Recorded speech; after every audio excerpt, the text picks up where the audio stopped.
So here are the 10 steps of the procure to pay process once again. We start by receiving the approved purchase requisition. Then we move on and invite quotes from vendors. Once a vendor is finalized, we issue a purchase order. Once a PO is sent, finally the goods or services are received from the supplier.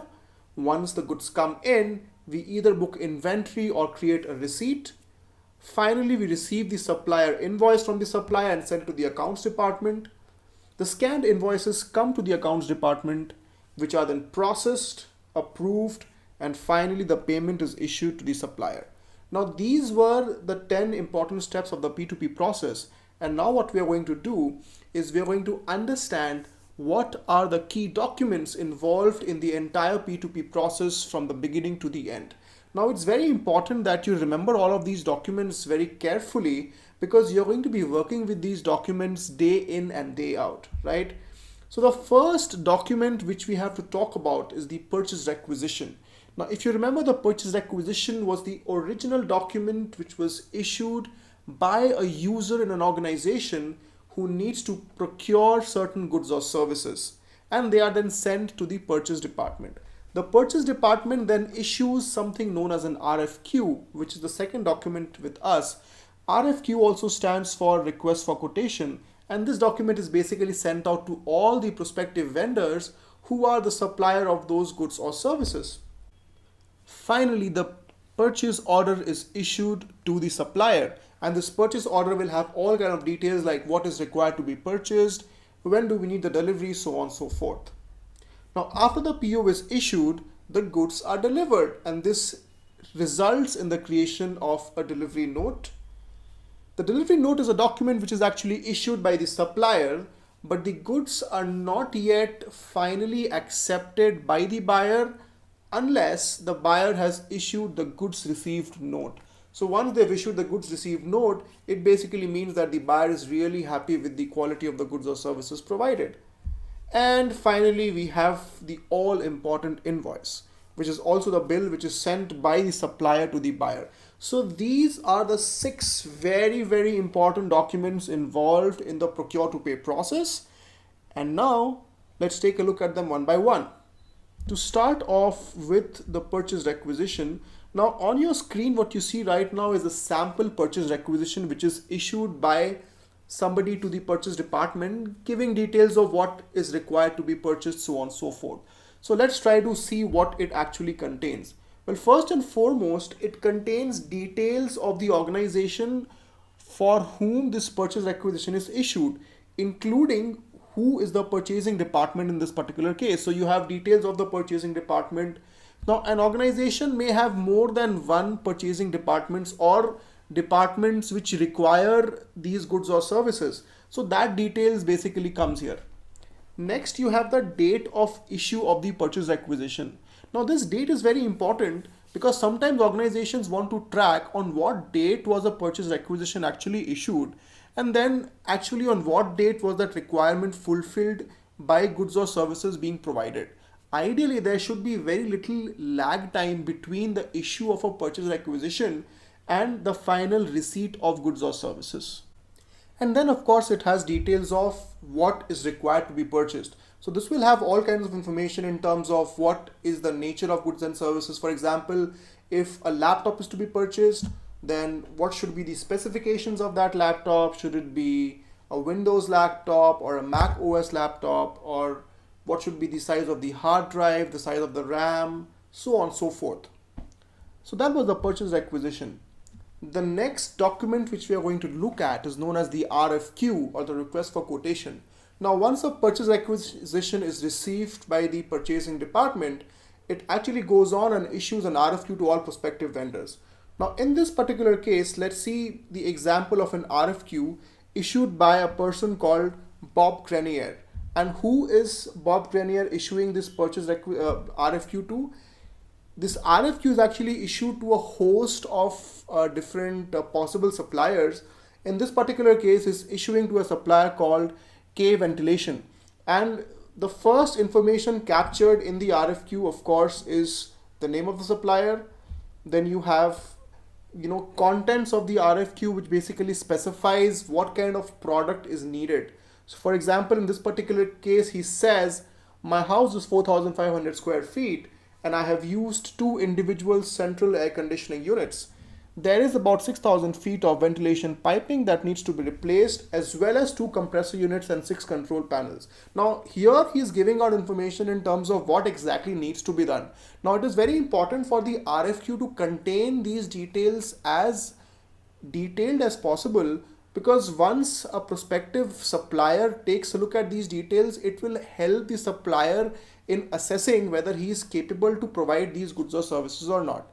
And also, if an RFQ is very clear, it prevents any ambiguity towards the later half of the entire business process. And finally, it has the name of the person who issues this RFQ. Or in most of the cases which you will be working with, you will have the name and address of the organization which issues the RFQ. An RFQ is also known as a tender. Now, you must have heard this term a lot of times. Tenders are large bidding contests which are issued by the government most of the times. So, a tender is nothing different from an RFQ. If a government issues a tender, it basically means that the government is asking people to bid on that particular tender and tell them that if they are able to provide those particular goods and services which the government is looking at, then at what price would they be provided, so on and so forth. Next, we come to the purchase order. Now, by this time, the vendor is already finalized and the company has decided that, hey, I'm going to purchase this particular good or take use of certain services from a particular vendor. So let's take a look at what a purchase order looks like. Firstly, it has name of the issuer. In this case, the issuing organization will have the company name, the address details, the phone number, the contact details, etc. Then it has details of who is the purchase order being issued to. In this case, the vendor. Now it will have details of who the vendor is, what is the address of the vendor, any tax details of the vendor, the contact details of the vendor, etc. Then you have a section which says ship to. Now this ship to address is basically the address where the issuing organization wants the delivery of goods or services.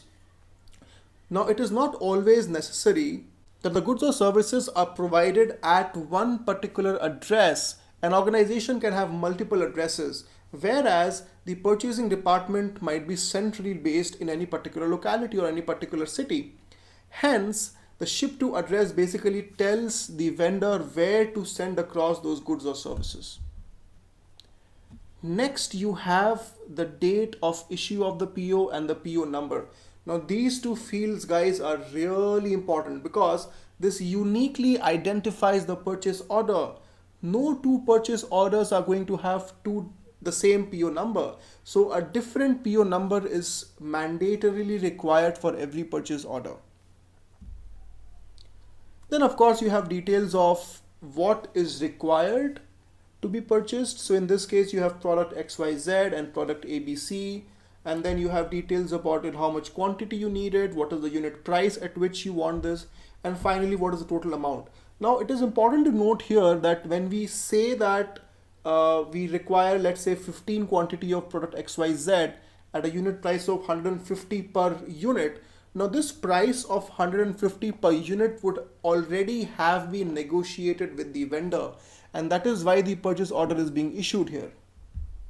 And finally you have the total amount of the purchase order.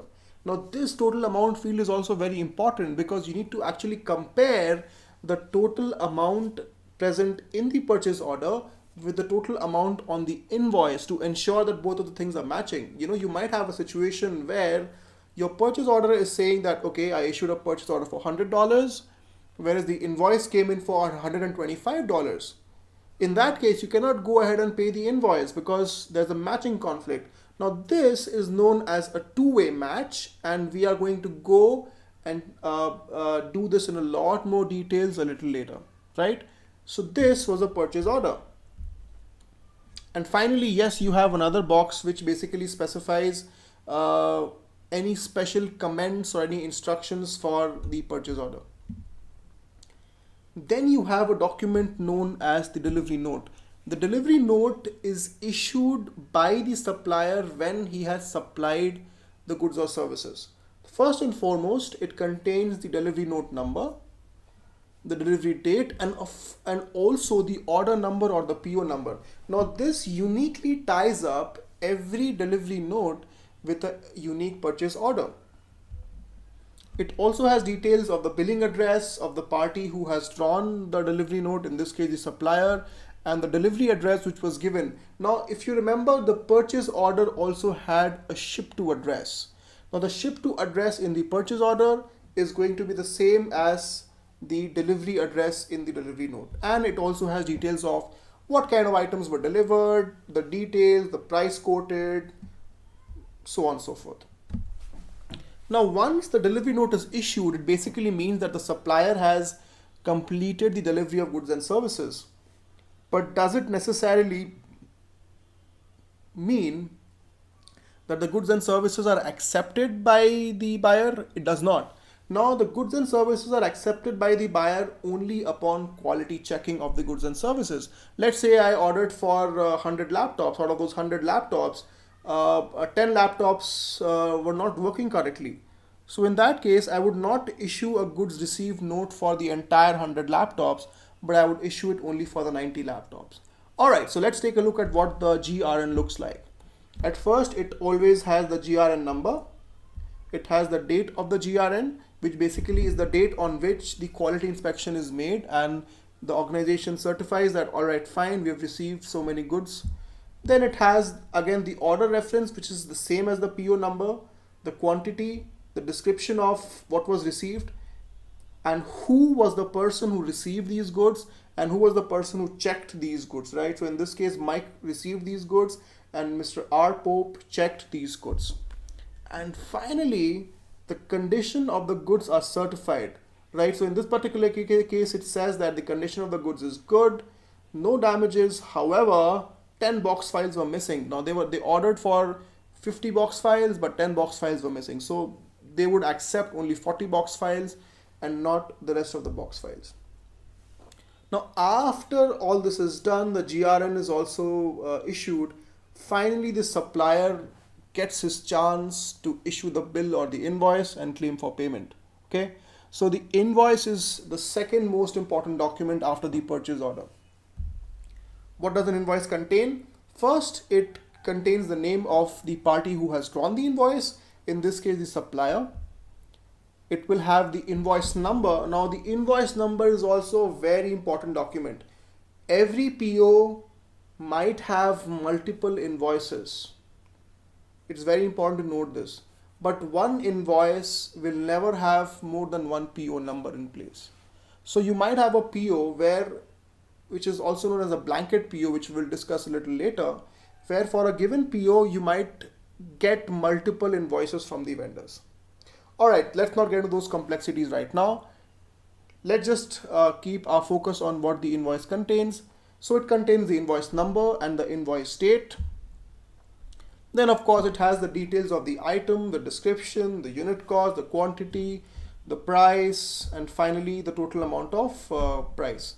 And also it has details about to whom this invoice is being sent, which in this case is the buying organization.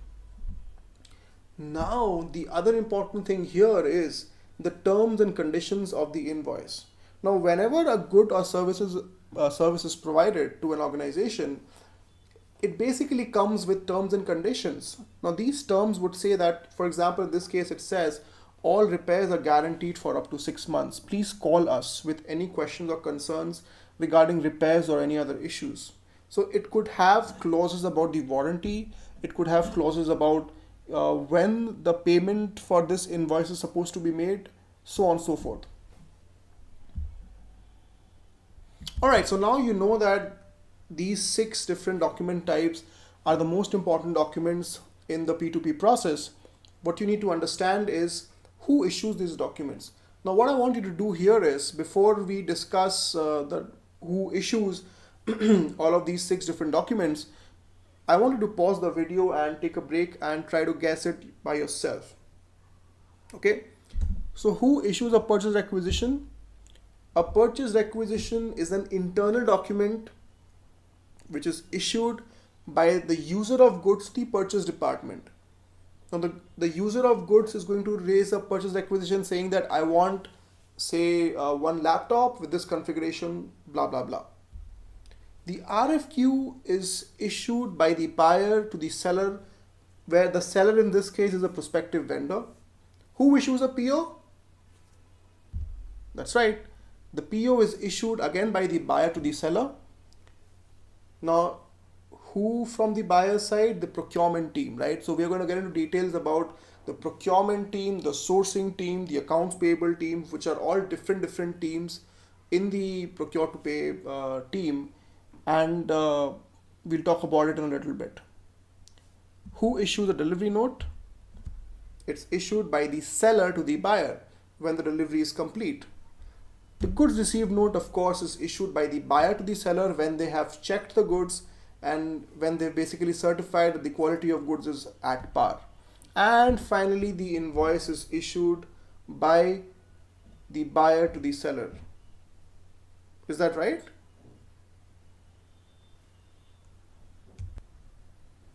Or is it issued by the seller to the buyer?